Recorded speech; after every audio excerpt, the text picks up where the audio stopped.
I was an extra in the Hunger Games Mockingjay Part 1. I know, no autographs. I'm just a normal person like all of you. I put my pants on one nipple at a time and wipe my ass crack after a hard shit with both hands. But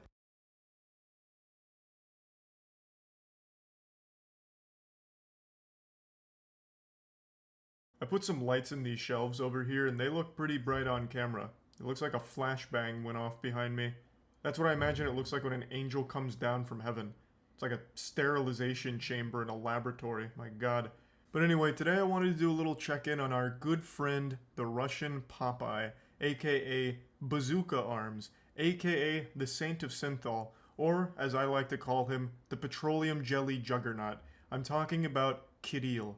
Kirill is a man who's been in the public eye for about 2-3 years now because he injects petroleum jelly into his biceps and he gave himself these SpongeBob anchor arm looking things. And he's not the only one in the world to do this. It's called synthol, and what they do is they inject it into whatever muscles they want to bubble up and look like a badly drawn anime character. If you're standing up, you're going to want to take a seat because I've got a doozy for you today. Have you ever thought to yourself, man, it'd be great if anime was real. Our world is so boring. And I can even sympathize with that a bit. I think it'd be great to like scream really loud and get huge muscles and grow taller. But then you need to take a step back and read a headline like this and realize that we're already living in an anime. And it's a goddamn shonen shithole. There's a Destiny YouTuber who's currently being sued by Bungie for $7.6 million. And just like the Celtics in the NBA Finals, he will absolutely lose. He doesn't stand a chance. He'd have better luck finding $7.6 million in the gutter than winning this lawsuit against Bungie. This guy took the plot of Death Note and applied it to YouTube. He basically became a Diet Kira, and as a result, it cost him his entire life here with this lawsuit. But I'm getting ahead of myself. I've loosely followed this story since it broke a couple months ago, and my god, there's so many twists and turns in here, it makes Game of Thrones look tame. It is so unbelievably goofy. And you all know how much I love like the goofy and the wacky, and my god, I'm ashamed to say it, but even the silly too. And this story is absolutely among the cream of the crop in that ballpark. So, let me break all of it down for you. A couple months ago, Destiny content creators had their judgment day. Rapture had occurred. In total, 96 videos just vanished from a multitude of Destiny content creators seemingly out of nowhere and for no reason. The videos were totally innocent. There was nothing wrong with them, but they had all been struck down by a company called CSC, which is a legitimate copyright management firm that represents Bungie. So, content creators rightfully were very upset with Bungie, thinking that they'd betrayed the community.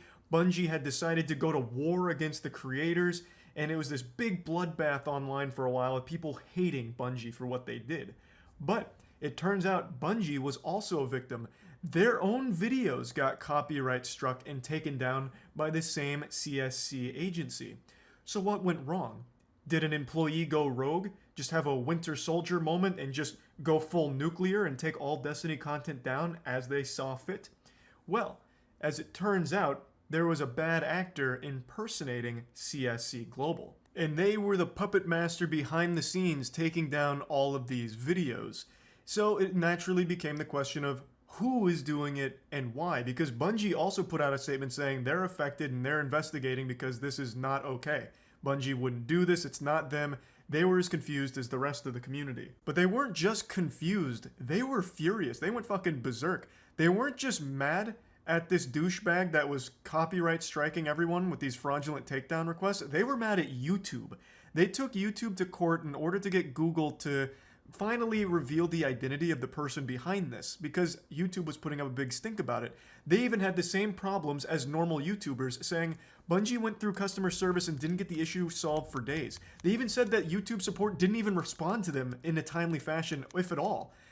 Reading this when it was happening was shocking, because even a billion-dollar company like Bungie has to go through the same channels as the fucking goobers like me and all other YouTubers do.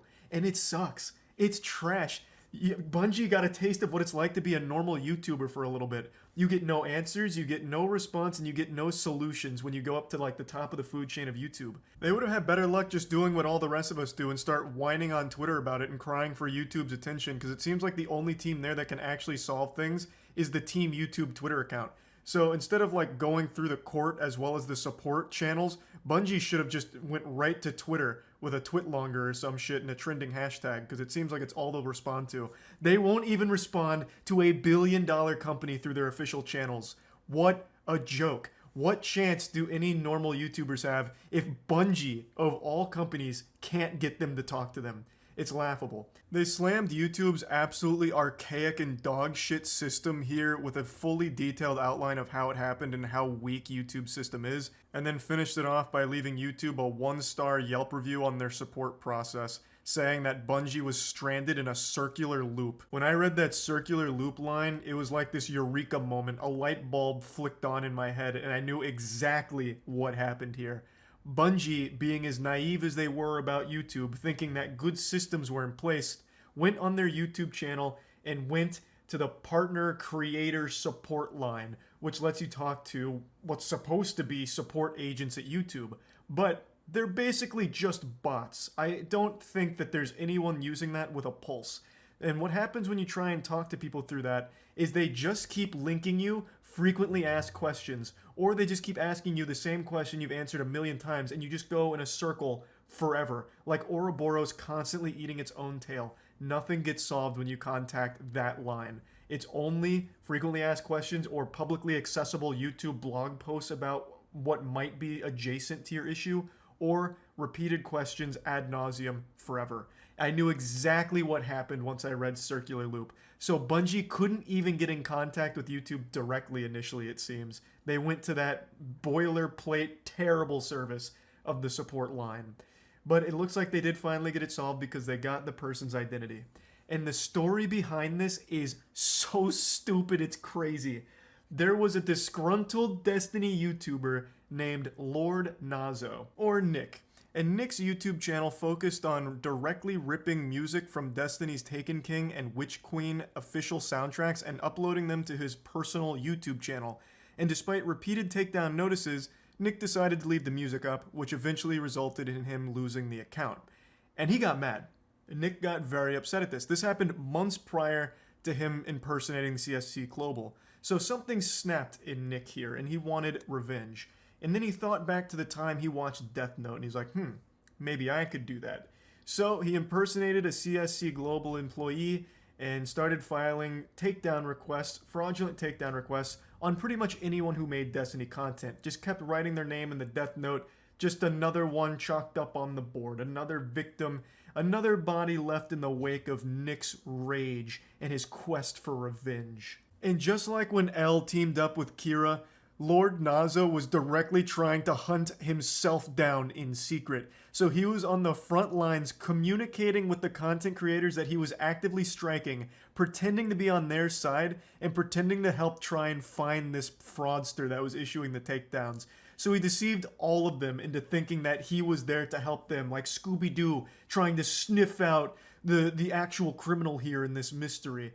Meanwhile, he was the one actively doing it. It's so goofy. He'd send messages like this here, some of the silliest shit.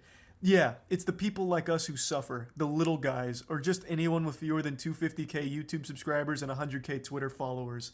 This was absolutely a plan to put himself at the bottom of the list of potential suspects. So he'd say things like, yeah, I was also a victim of this a few months ago. There's something real evil out there, and we've got to find him. I won't rest until this dubious actor is brought to justice. He'd go on, dropping breadcrumbs like it's definitely a fraud, and then even going into detail about how easy it is to take down someone's content using YouTube's broken system. Just constantly saying things like, it's actually a fraud out there and I know it. Just trying like his best to make it seem like he's super innocent and on their side. But unfortunately, it was all a ruse, and he was the one guilty of this crime. And for this crime, he is facing a $7.6 million lawsuit. That's a fat one. To my knowledge, that's the biggest lawsuit against any YouTuber so far. The previous record, I believe, was the $1.7 million against Roblox YouTuber Ruben. This is blowing that out of the water right now. And this is a lawsuit this guy would absolutely lose. He's guilty. Like he is literally like admitted to it. He has been caught red-handed with his hand in the cookie jar. They have absolutely caught him dead to rights on this charge. He did this, and it's pretty cut and dry. They got the information from YouTube. They even have these Discord screenshots where he like subtly. Who the fuck is Lil Xan? Sunny V2 makes these really great videos on a bunch of different topics that I always find interesting. Lil Xan was a rapper, I guess. I don't know if he does it anymore, but Lil Xan's biggest claim to fame was he was a guy who almost died from overdosing on Flaming Hot Cheetos. I remember he got sent to the emergency room because of eating too many Flaming Hot Cheetos, and that changed the way I approach snacks forever. So we have quite a few here that I've stocked.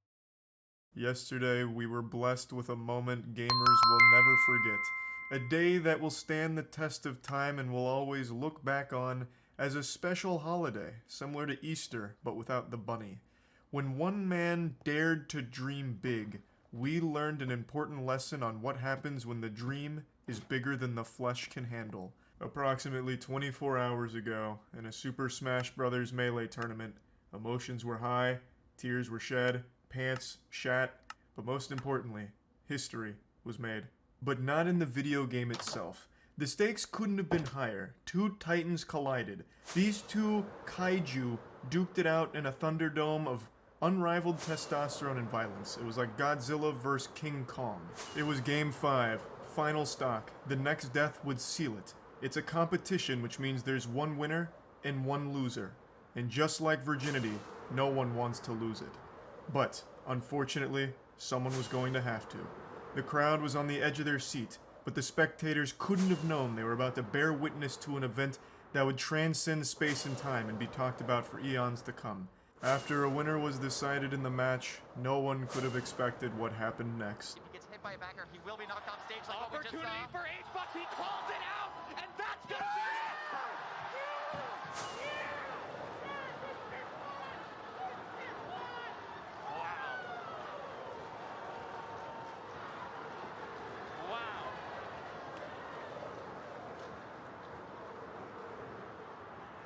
Stealing his moment there, Walt.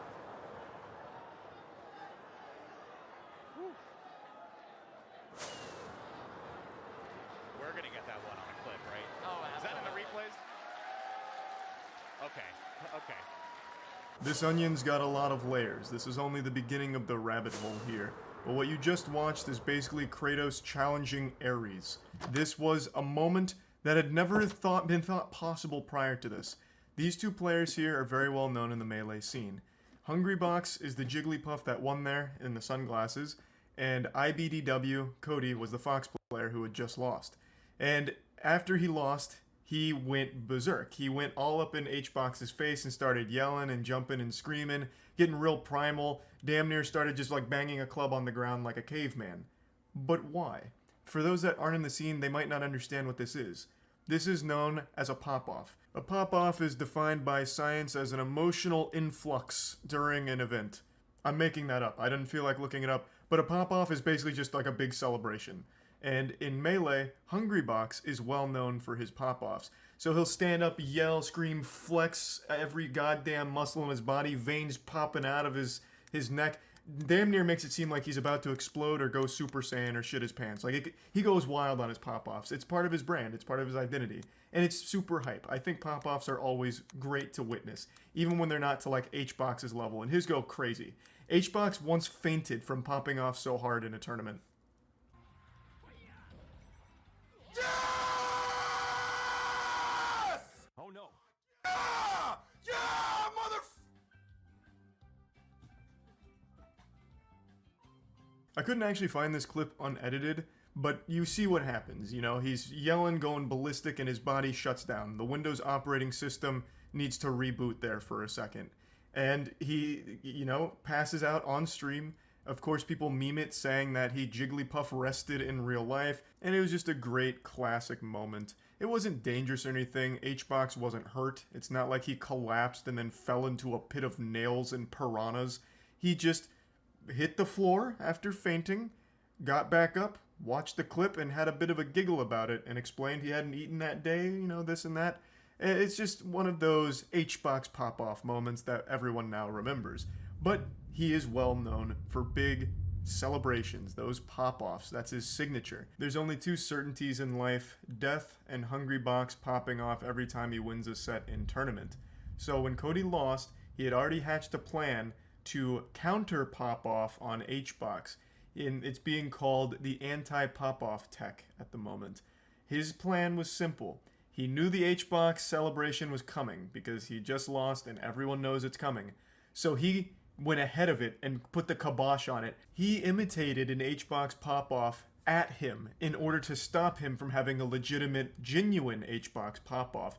It was quite the fucking galaxy brain scheme, honestly. It was like that bird in the animal kingdom that has like a dance battle with each other when they're in a fight. So they start like mirroring each other's moves at each other until one of them gives up. That's kind of what Cody did to H-Box. So he went up there fucking jumping up and down, yelling at everything just like H-Box does. And it completely took the wind out of H-Box's sails and stopped it.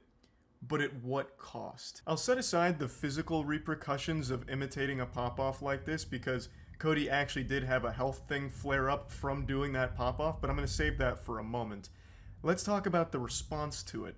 A lot of people have called it cringe, and since it's the internet, being cringe is the ultimate sin and unforgivable crime. A lot of people are calling it embarrassing because he took it too far or thought that he was extremely mad about it, poor sportsmanship, shit like that. And I'll let you know where I stand on it. I think it's fucking great. I love those big emotional moments in sports, esports, all that. To see players getting hype and excited or getting really upset when they lose, why is that bad? I love that shit. Yeah, of course there's a level of cringe to it, but god damn it, that's what makes it so fucking fun to get invested in. This was the perfect blend of cringe, but all in on it. To go hog wild and let it all hang loose. Risk it all for an idea. An idea to counter pop-off. You see, this wasn't some spur-of-the-moment emotional outburst decision. It wasn't impulsive.